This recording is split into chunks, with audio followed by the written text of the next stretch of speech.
This was a factory that ran for over 100, well, about 100 years, producing coffin fitting parts, and gradually and slowly died towards the end of the 90s, 1990s that is.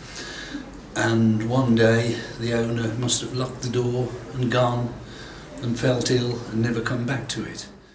It was almost as if the workers had just sort of, left to go on a lunch break and were coming back. There were overalls hanging out, there were handbags still left. It was like they'd just left and they were coming back any moment.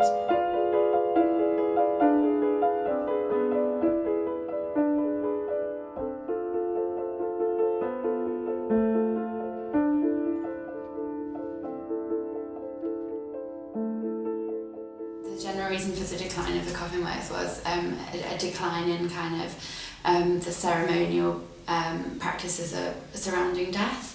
And although we're sort of early days into our research, from what's already been established, sort of Victorian Edwardian kind of ceremonial approach to death was very complex, and there were very strict rules. And as sort of the 20th century has progressed and the 21st century, there's a lot more kind of secular approaches to death. There's not so much surrounding it, and also just the costs surrounding the actual manufacture of coffins, and people can't afford it as much, and more people are being cremated for various reasons as well. The actual processes, the manufacturing processes that took place here are something that's been lost. Things were made by hand in this building for 100 years, and not only the fact that the items were handmade, but the people that actually made those items were, their work ethic was very, very different to what it is now. They devoted their lives to the factory. Some of them were here, in their 80s. They were here.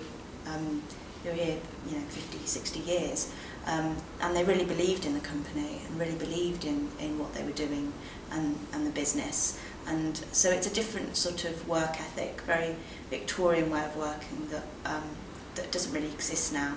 We've come back into the building as volunteers, and we're as passionate about the history of the building and the stories of the people that worked here.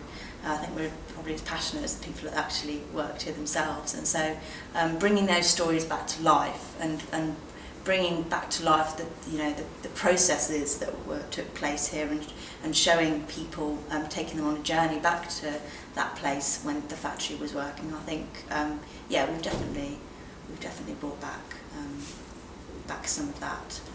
I've been with the Conservation Trust for a couple of years now, and I first came in thinking there'd be a lot of physical work, sort of digging rubble out and painting things and so on, but in the last couple of years most of what I've been doing is helping bring the public round this wonderful old building and showing them how it was, and helping show them the plans for the future.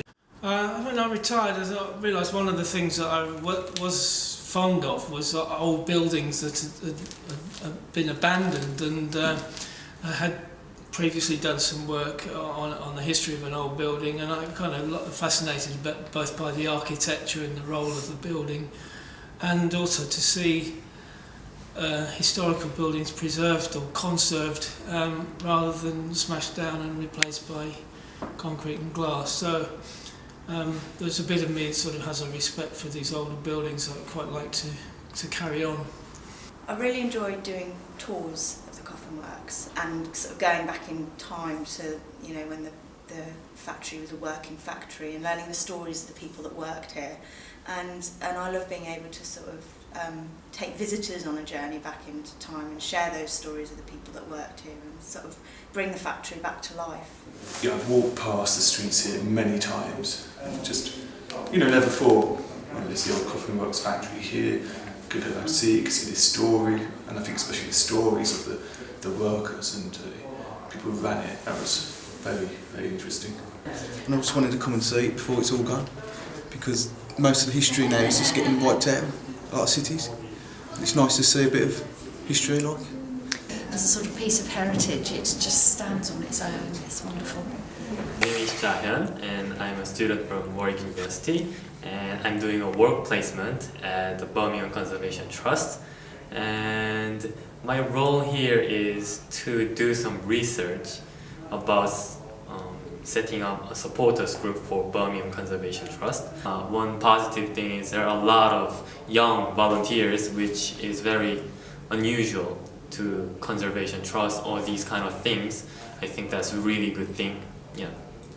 I've lived my life in factories of a similar nature to this and within the jewellery quarter, and I enjoy every minute of ensuring that the sort of things that are here are kept up to standard and preserved for the future generations to see exactly how Birmingham built itself up, from backstreet little factories, little tiny places, to purpose-built places like this, and eventually to the city as it is. And this is a part of history which is almost unique within the city and simply must be preserved, and I thoroughly enjoy every minute of it.